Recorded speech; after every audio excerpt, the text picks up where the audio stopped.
नमस्ते मित्रों, आज की जो ये वीडियो है, आज जो मैं बोलने जा रहा हूँ वो सारे साधकों के लिए, सारे प्रैक्टिशनर के लिए बहुत ज़रूरी है। चाहे आप लोग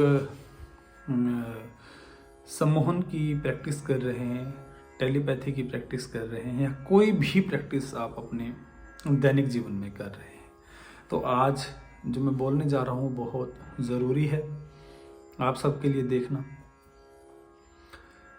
आप लोगों को जो बहुत ज़रूरी है समझना वो ये है कि कुछ लोगों को लगता है कि एक दिन में ही प्रैक्टिस करने से, अभ्यास करने से आपको कोई आर्ट, कोई कला या कोई विधा आ जाएगी। तो ऐसा पॉसिबल नहीं है। इसका एक उदाहरण, प्रैक्टिकल उदाहरण देता हूँ। एक जादूगर को, एक जो जादूगर होता है वो अपनी जिंदगी के बहुत साल अपनी आर्ट को पॉलिश करने में, सीखने में दे देता है। साधना करता है वो सम्मोहन की कई कई वर्ष अकेले में साधना करता है। जब उसको थोड़ी सी आर्ट आती है तब वो उसको यूज करता है।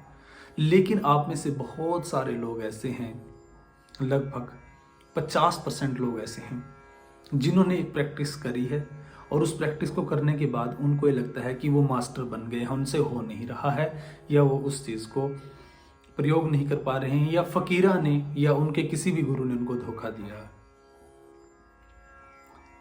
अब मैं आपको बताना चाहता हूं, जब मैंने शुरू किया, ये एक, आपको मैंने शुरू में ही कहा है, ये एक पार्ट है, छोटा सा पार्ट है आध्यात्मिक जगत का। इसके आगे दुनिया पड़ी है, असीम दुनिया पड़ी है। तो यदि आप सोचते हैं कि आपने एक प्रैक्टिस को एक दिन कर लिया और आपको वो आर्ट आ जाएगी, ये संभव नहीं है। लेकिन हाँ, अगर आपको टेस्ट पता चल गया तब आप उसको रिफाइन कर सकते हैं, उसको बढ़ा सकते हैं। अगर ऐसा संभव होता तो क्या पूरा संसार, पूरा समाज ही ना सम्मोहन सीख लेता। तो जो बहुत सारे समझदार लोग हैं उनको तो पता है कि प्रैक्टिस करनी पड़ेगी, अब लगातार सतत अभ्यास करना पड़ेगा। कंटिन्यूस प्रैक्टिस मांगता है ये चीज। और जिन लोगों को बड़ी बेचैनी है कि वो नहीं कर पा रहे हैं, या फकीरा ने कुछ उनसे धोखा कर लिया है,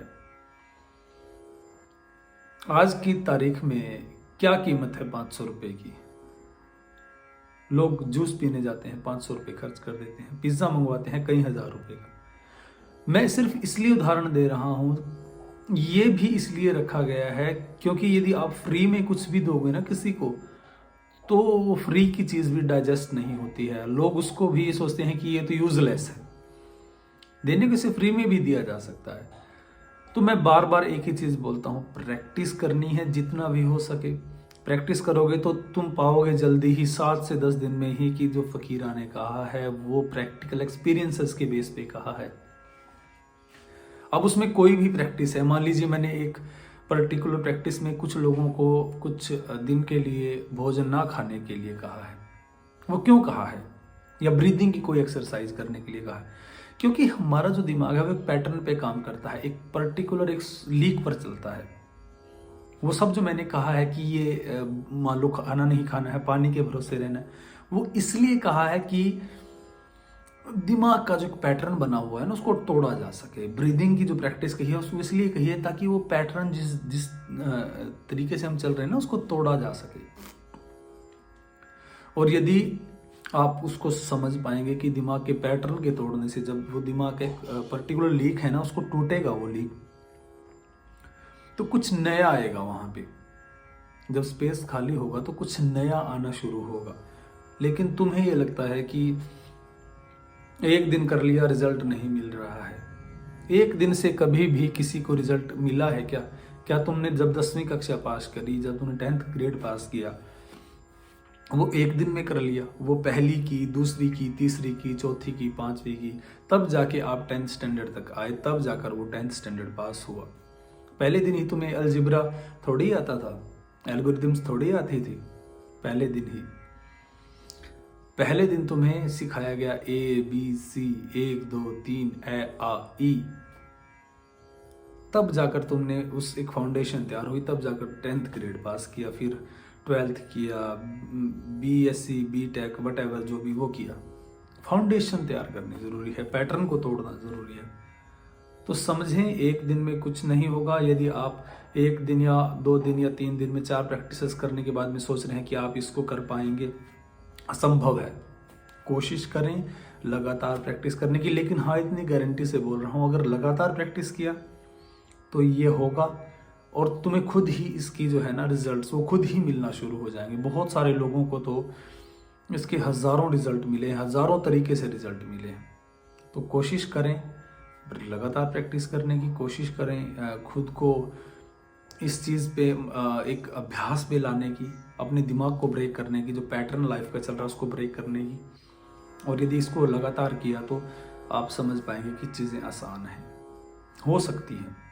एक दिन में नहीं होंगी, इतना तो तय है, और धीरे धीरे करने से ही चीज़ें होंगी। तो कोशिश करें लगातार करने की। और यदि दिमाग में थोड़ा सा भी संशय आता है ना कि ऐसा नहीं हो सकता है, तो इसका मतलब आप अपने बारे में भी डाउटफुल हैं, अपनी लाइफ के बारे में डाउटफुल है, आप हर एक चीज़ के बारे में डाउटफुल हैं।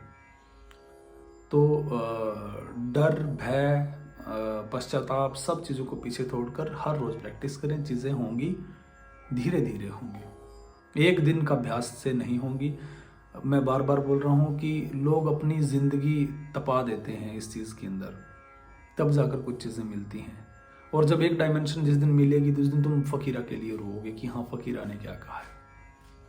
एक छोटी सी कहानी से ख़त्म करता हूँ। एक बार एक साधक होता है, कई सालों से 20-30 साल से प्रैक्टिस कर रहा होता है। तो एक नवयुवक, एक नया साधक भी उसके पास में आता है, बैठ जाते हैं, दोनों साधना कर रहे होते हैं। तो भगवान प्रकट होते हैं। भगवान पूछते हैं कि बताओ तुम्हें क्या चाहिए। तो दोनों ही बोलते हैं कि हमें तो मोक्ष चाहिए। तो भगवान बोलते हैं दोनों को समय लगेगा। तो जो बूढ़ा सन्यासी जो काफ़ी टाइम से साधना कर रहा था, उसको भगवान बोलते हैं कि तुम्हें अभी केवल दो बार और जन्म लेना पड़ेगा और तब तुम इसे हासिल कर पाओगे। तो वो भर जाता है।